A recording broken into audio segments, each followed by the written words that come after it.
Hey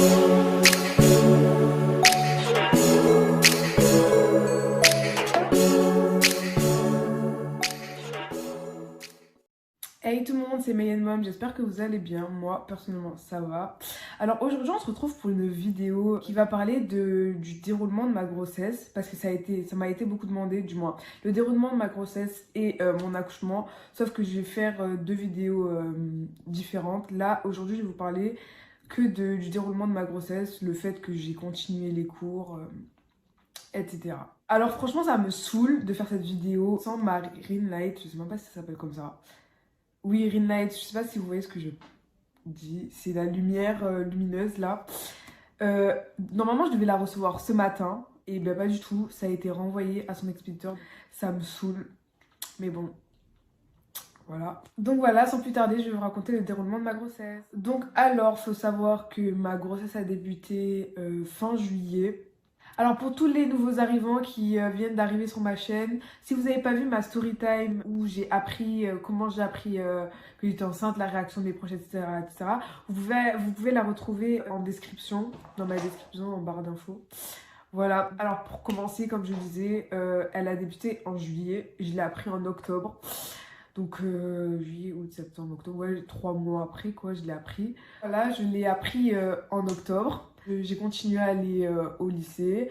Au début, je ne l'ai pas dit, parce que voilà, enfin, ça commençait à se voir, mais je ne l'ai pas dit, parce que ça m'intéressait pas et ça leur regardait pas forcément, hein, dans tous les cas. J'ai continué ma grossesse. En premier, je l'ai dit à ma prof, parce que je trouvais ça important de le dire au moins à ma prof principale, comme ça elle connaît ma situation, etc.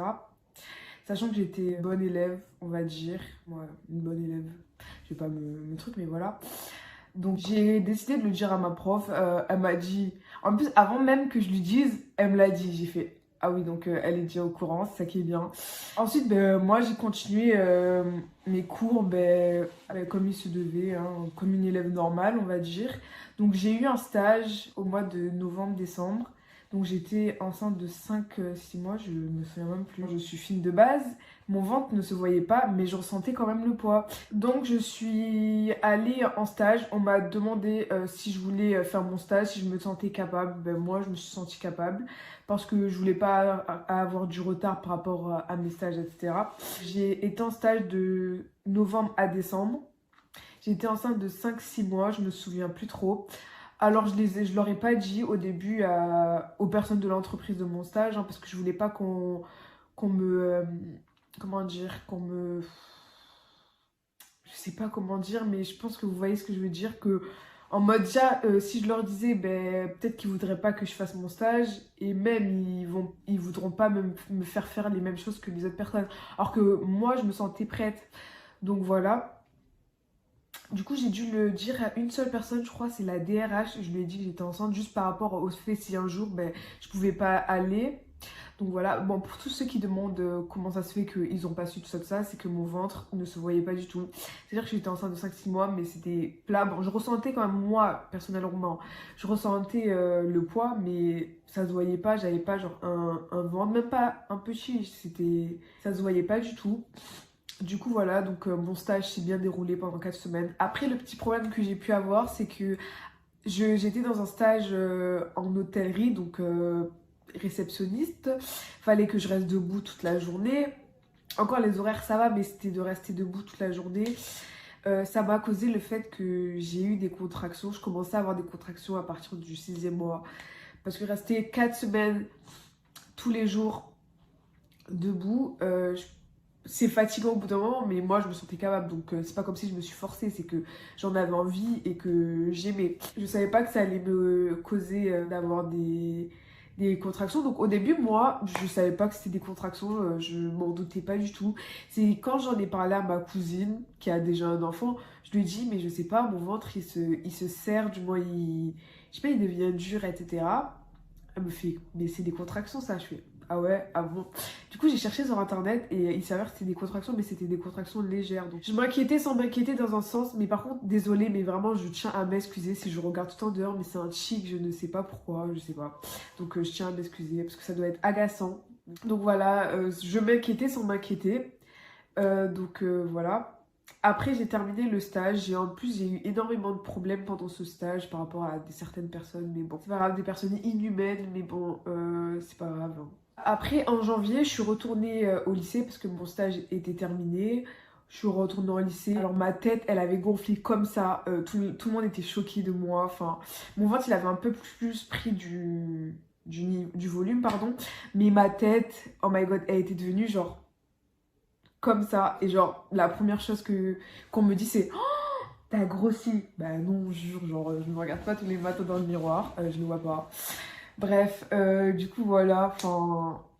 Voilà, du coup, je suis retournée au lycée et c'est là où ça a commencé vraiment à se voir, que mon ventre a commencé à gonfler et que, ben, bref, les gens commencent à me regarder. Bon, c'est pas grave, hein. Mais après, c'est pas tout le monde qui avait remarqué du fait que j'étais enceinte parce que ça se voyait, mais sans se voir.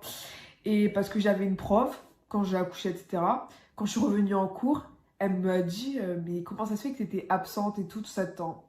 J'ai fait ah ouais, donc elle est pas au courant, c'est ça qui est bien. Et je lui ai expliqué, elle me fait ah bon, ben j'étais pas au courant, tout ça, tout ça. Je fais ah ouais, et tout le monde a dit mais madame, pourtant ça se voyait. Et ben elle l'avait pas vu. Donc voilà, petite histoire. Mais sinon, je suis retournée au lycée. J'y allais pas tous les jours parce que je peux vous dire que moi, mon lycée, il commence à 7h du matin. C'est pas comme en France où c'est à 8h. Ça commence à 7h du matin, donc se réveiller très tôt pour prendre le bus, tout ça, ça me fatiguait un peu. Du coup, j'ai essayé d'aller quand j'en avais envie, que je me sentais de pouvoir y aller. Mais sinon, j'y allais quand même. Ensuite, ça a commencé à se compliquer vers le mois de février. Ça faisait 7 mois, donc 7 mois de grossesse. En février, ça commençait à être compliqué pour moi. Parce que vraiment, je commençais à vraiment fatiguer. Genre vraiment, je sais pas, je me sentais plus prête de me lever le matin et tout. Genre, j'arrivais plus. Vraiment, j'étais trop KO. Du coup, j'en ai parlé à. Je sais même plus avec qui j'en ai parlé. Du coup, j'en ai d'abord parlé à ma mère pour savoir, enfin, pour lui dire que je me sentais plus d'y aller, quoi. Enfin, ça me fatiguait trop. Et en plus, comme je vous ai dit, depuis mon stage, du coup, ben, j'avais des contractions, du coup, ben, elles commençaient à devenir de plus en plus fréquentes et de plus en plus ça me truc. Du coup, j'étais en mode, en plus, avec mon ventre en classe, j'étais assise en mode comme ça et j'avais des contractions tout le temps, tout le temps, tout le temps, tout le temps, tout le temps, tout le temps, tout le temps, tout le temps. C'était chiant parce que du coup, ça me stressait, j'avais peur que genre soit ça arrive trop tôt et tout et en plus au lycée genre vraiment. Du coup, ben, j'ai demandé à ma mère et elle m'a dit que ben, je faisais ce que je veux quoi. Du coup, ben, je suis allée. J'ai demandé à ma sage-femme de me faire un certificat de grossesse pour leur dire que j'arrêtais du moins jusqu'à ce que j'accouche. Je n'allais plus au lycée parce que je ne pouvais plus. Donc voilà. Sachant que j'avais fait aussi un certificat de sport pour dire que je ne peux pas faire du sport. Mais en fait, j'avais le BEP. C'est un peu plus haut niveau que le CAP, mais c'était un BEP par rapport à mon bac, etc. Je le passais. Et du coup, ben, je l'ai passé quand j'étais enceinte et comme Edja est née, quoi, j'ai dû aller aux épreuves et tout. Du coup, voilà. Sauf que quand j'ai ramené mon certificat de grossesse, la CPE a estimé que ça ne voulait rien dire et qu'elle voit pas pourquoi j'étais absente tout ça de temps. Bref, ça m'a saoulée, mais bon. Au niveau des profs, etc., de leurs réactions, franchement, honnêtement, je m'en souviens plus. Je sais que ma prof de français, ben, elle me posait des questions, elle m'a demandé si c'était une fille ou un garçon, enfin bref, elle m'a dit félicitations. Ma prof principale, ben, elle était contente pour moi. C'était en plus enfin c'était la seule, on va dire, hein, clairement, très clairement. Ma prof principale, c'était la seule, c'était l'une des seules qui était venue me voir à l'hôpital quand j'ai accouché. Et franchement, ça m'a choquée. J'étais en mode, ah ouais, d'accord, donc ça qui est bien, quoi. Donc, ouais, c'était la seule qui était venue. Et franchement, ça m'avait choquée, ça m'avait surpris parce que j'étais trop contente. Genre, pour vous dire qu'il n'y a pas beaucoup de personnes qui sont venues me voir à l'hôpital, mais bon, bref, qui calache. Mais bon, voilà, c'était pas ça que je parlais de base. Mais voilà, sinon mes profs, après, franchement, leurs réactions, je m'en souviens plus de certains. Les profs, ils vont pas forcément me le dire à moi, mais bref, en salle des profs, vous connaissez, enfin les profs, c'est un peu des faux culs. Ils se parlent entre eux et tout, enfin voilà quoi, donc je pense qu'ils ont dû parler de moi, mais bon, je m'en fous. dans tous les cas. Donc là, maintenant, on va passer, donc je vous ai un peu raconté, donc voilà. Du coup, je suis allée au lycée jusqu'à février. Et ensuite, j'ai accouché en avril, le 4 avril, alors que j'étais prévue pour le 24, non, le 28 avril. Mais j'ai accouché avant. Du coup, ensuite, quand Medja est née, j'ai dû retourner à l'école par rapport à mon BEP, aux épreuves, etc. etc. Donc voilà. Et donc mon certificat aussi médical par rapport au sport n'a pas été accepté aussi. Donc quand j'ai accouché, j'ai dû repasser mes épreuves par rapport à mon BEP de sport. Donc je venais à peine d'accoucher, ça faisait même pas... ça faisait à peine un mois que je venais d'accoucher. On m'a demandé de faire mon épreuve de sport. Mais bon bref, je me sentais capable parce que en soi... voilà, j'ai parlé de la partie scolaire. Maintenant, je vais parler de la partie, les rendez-vous, combien de kilos j'ai pris tout au long de la grossesse, etc. etc. Donc voilà, la première échographie que j'ai faite, c'était toute seule, enfin du moins toute seule dans un sens où ma mère n'était pas encore au courant que j'étais enceinte. Je l'ai fait avec une amie à moi, enfin elle m'a accompagnée. On est allé, etc. etc. Alors quand je l'ai vue, j'avais ma larme à l'œil, enfin du moins j'étais couchée, elle m'a montré sur l'écran. Franchement, j'étais trop émue, mais j'avais pas envie de pleurer devant ma pote, je sais pas pourquoi, parce que moi je suis pas quelqu'un qui pleure devant les gens. Du coup, je voulais pas pleurer devant elle, mais j'avais les larmes à la limite où ça allait couler. J'étais très très très émue, je sais pas, j'étais heureuse, je sais pas, ça m'a soulagée de la voir dans un sens. Je savais pas encore que c'était une fille ou un garçon, hein. Mais comme je l'ai appris à presque 3 mois de grossesse, donc elle était déjà, on va dire, bien formée dans le sens où on voyait bien sa tête, enfin sa tête, voilà, on voyait bien son corps, etc. Donc j'étais assez contente, donc voilà. Ensuite, j'ai commencé à avoir des rendez-vous avec la sage-femme tous les mois pour savoir combien de poids j'ai pris, tout ça, tout ça. Si j'étais immunisée contre, voilà, je me souviens plus du nom là, des piqûres que tu devais faire tous les mois. Alors non, j'étais pas immunisée, je devais faire des piqûres tous les mois. Mais oh my god, genre vraiment, déjà j'ai la phobie. Enfin, je sais pas que j'ai la phobie des piqûres, mais c'est que ça me dégoûte, c'est que je sais pas, voir un truc comme ça rentrer dans ton truc tous les mois. Au bout d'un moment, t'as plus de sang. En plus, quand tu le fais, genre tu deviens genre en mode, je sais pas, parce que tous les mois te prendre du sang, je peux vous dire qu'après, je suis genre abasourdie. Et du coup, voilà. Au début, je faisais la fière, au début de ma grossesse. Ouais, j'ai pris que 2 kilos. Ouais, j'ai pris que 3 kilos. Ah non, mais depuis de là à là, j'ai pris 1 kilo. Pardon. Le mois de janvier, etc. etc. Ça a commencé à monter, monter, monter, monter, monter. J'ai cru que je tombais en dépression. Vraiment, de base. Alors, de base, je faisais 46 kilos. Alors, oui, enfin, vous allez vous dire, mais c'était comme ça. Je faisais 46 kilos au début de ma grossesse et à la fin de ma grossesse jusqu'à l'accouchement je faisais 63, 64. Donc je peux vous dire que j'ai pris entre 16, 17, 18 kilos, je sais plus trop. Et je peux vous dire que vraiment quand la balance elle a commencé à monter, monter, monter à chaque rendez-vous, je ne me sentais pas bien. Déjà de base, je ne mangeais pas pendant ma grossesse, je n'arrivais pas à manger. Déjà, je suis une fille qui ne mange pas forcément. Je sais pas, j'aime pas trop manger. Du coup, là, je mangeais encore moins parce qu'il y avait plus de choses qui me dégoûtaient. La seule chose que je mangeais, c'était le fromage. Donc, ah ouais, donc c'est ça qui est bien. Désolée, j'ai un tic avec le ah oui, donc. Mais j'aimais juste le fromage, genre les trucs simples comme les pâtes et par exemple un sandwich. Mais genre les gros manger, les gros repas avec de la sauce et tout, genre vraiment je pouvais pas le manger, genre vraiment ça me passait sous la gorge.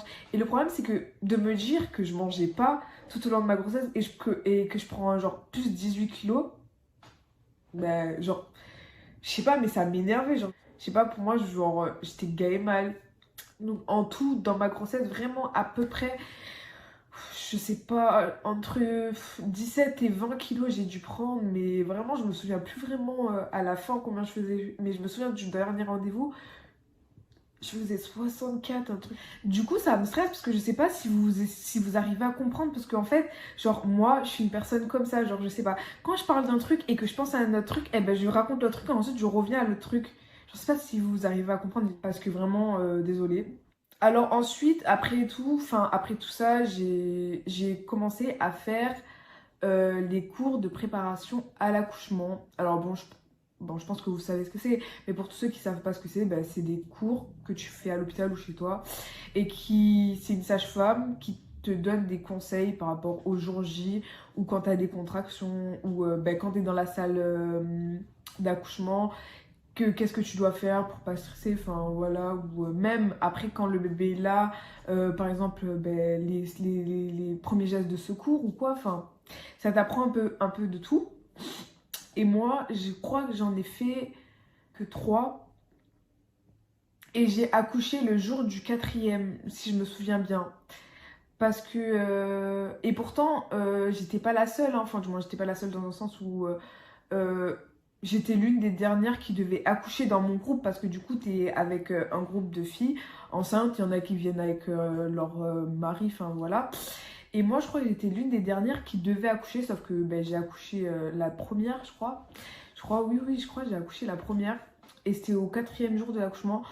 Normalement, je devais me réveiller à y aller, sauf que ben non, en fait, pendant la nuit, ben, Meija est arrivée, donc voilà.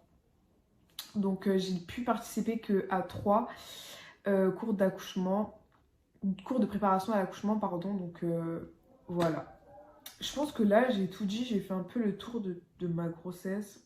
Ah oui, j'ai oublié de vous dire que normalement, en mai, je devais faire un stage, sauf que Meija avait qu'un mois enfin, elle avait que un mois et je l'allaitais, du coup ben, je pouvais pas faire mon stage, donc j'ai pas pu le faire, hein, voilà, c'était juste un truc que je voulais dire comme ça. Mais sinon je crois que j'ai fait le tour du déroulement de ma grossesse, donc voilà, en soi, j'ai passé une très bonne grossesse, vraiment. J'ai pas eu de difficultés dans un sens où niveau nausée, je sais pas, à part les contractions qui sont arrivées tôt, mais j'ai pas eu de problème, enfin, de problème dans un sens où, je sais pas, j'ai pas eu de difficultés, non, j'ai rien eu du tout. Ma grossesse s'est passée très bien de A à Z, vraiment, mon accouchement s'est passé très bien aussi, donc voilà. Vraiment, j'ai une grossesse très calme. Je continue à faire ma vie dans un sens de comme si de rien n'était. Je continue à marcher. Dites-vous que j'emmenais même ma soeur à la plage. Genre, je marchais, je sais pas, enfin, pas des heures et des heures, enfin, une façon de parler. Alors que, voilà, j'étais enceinte de 8 mois, je l'accompagnais, genre, je marchais avec elle et tout. Genre, je me sentais bien. Je me souviens, j'avais monté un, pas une montagne, mais genre un truc de pierre et tout, genre avec mon ventre comme ça et tout. Genre vraiment. Ensuite, je me souviens, petite anecdote, hein, avec ma soeur, on voulait, ma petite soeur, elle a 10 ans, on voulait faire du canoë, non, c'est pas du canoë, du surf ou je sais plus comment ça s'appelle. Bref, c'est une grande planche où on peut se mettre à deux et on s'assoit et on rame avec ça là. Mais genre, il n'y a pas un creux en mode où on s'assoit, c'est genre c'est plat. Et genre, c'était genre 2 semaines avant que j'accouche, je crois. Ou une semaine et demie, je sais plus. Et, euh, et on voulait faire ça. Du coup, moi, je suis devant, elle est derrière. Et en mode, on rame, on rame, on rame, on rame. Et à un moment, les vagues, elles nous emportent, mais gavé loin. Mais genre, vraiment, mais quand je vous dis loin, c'est qu'on n'arrivait plus à nager. Enfin, à nager en mode, à revenir, genre, sur la surface, genre, sur le sable. On était hyper loin. Alors, moi, je commence à stresser et tout, parce que, genre, j'ai des contractions dans l'eau. Parce que, du coup, je me force à nager. Du coup, mon ventre, il se contracte et tout. Genre, vraiment, je stressais et tout. Genre, j'avais peur que, je sais pas, mais moi, j'avais peur que j'accouche dans l'eau ou que quand j'arrive là-bas, genre j'accouche. Du coup, ma petite soeur, ben, moi, je suis protectrice, donc je la mets sur la planche. Et moi, ben, malgré que je suis enceinte, genre je pousse la planche, mais on n'arrive pas à sortir. Genre les vagues, elles nous ont bloqués dans un truc où on n'arrivait plus à avancer. Alors ma petite soeur, elle commence à crier au secours, mais moi j'ai honte hein, déjà, parce qu'il y a personne qui nous regarde. Il y a des gens sur la plage, mais nous on était tellement loin que les gens ne nous entendaient pas forcément ou pensaient qu'on, je sais pas, qu'on jouait, enfin je sais pas. Du coup, ben moi, genre vraiment, genre j'ai poussé de toutes mes forces pour arriver, enfin pour essayer de nous rapprocher. J'ai réussi. Quand on est arrivé sur le sable, je me pose et là, mais je souffre mais d'une douleur. J'avais jamais encore eu mal comme ça. Genre, je me pose sur ma serviette. Je me pose sur ma serviette et j'avais l'impression que genre j'allais accoucher. Genre vraiment, je me sentais pas bien. J'avais le ventre qui me faisait mal et tout. J'avais des contractions, genre vraiment. Et je pensais que c'était le jour J, mais alors pas du tout. Le lendemain, vu que ça continuait dans la nuit et tout, le lendemain, je suis allée à l'hôpital. Ils m'ont dit que c'était une fausse alerte, etc. Ça m'avait gonflé. Mais bon, voilà. Donc voilà, c'était tout pour cette petite anecdote. Donc voilà, je vous ai un peu tout raconté. C'est une question qui m'a vraiment été redemandée. Et je tiens vraiment à remercier tout le monde Alors déjà, je tiens à vous remercier parce que j'ai vu que ma vidéo Storytime vous a énormément plu, mais vraiment, j'ai eu énormément de retours. Je m'attendais même pas, que ce soit des gens que je connaisse ou des gens qui m'ont connu sur YouTube. Vous avez été mais super nombreux à venir me parler sur Insta, me demander des conseils, etc. Je vous ai tous répondu. Si vous voulez me poser des questions, me demander des conseils, venez sur mon Instagram, c'est May, MAI-N-mom. Je vous réponds à tous, sans exception. Mais vraiment, je tiens vraiment à vous remercier parce que franchement, je m'y attendais tellement pas que ça me fait plaisir et que vous m'encouragez vraiment à continuer. Donc, je suis très contente. Donc voilà, vous m'avez demandé le déroulement de ma grossesse et mon accouchement. Donc là, vous avez eu le déroulement de ma grossesse. Samedi prochain, vous aurez ma story time sur mon accouchement. Il y a aussi cette question qui m'a été demandée. Combien de vidéos par semaine je poste? Alors pour l'instant, qu'une seule par semaine et ça restera pour l'instant le samedi entre 17h55 et 18h. Enfin, ça dépend. Mais c'est le samedi pour l'instant. De toute façon, au fur et à mesure, si ça change, je vous le ferai savoir dans tous les cas. Donc voilà, c'est la fin de la vidéo. J'espère qu'elle vous aura plu. N'hésitez pas à commenter, liker et partager la vidéo. Et surtout, n'oubliez pas de vous abonner et activer la cloche de notification pour ne rater aucune de mes vidéos.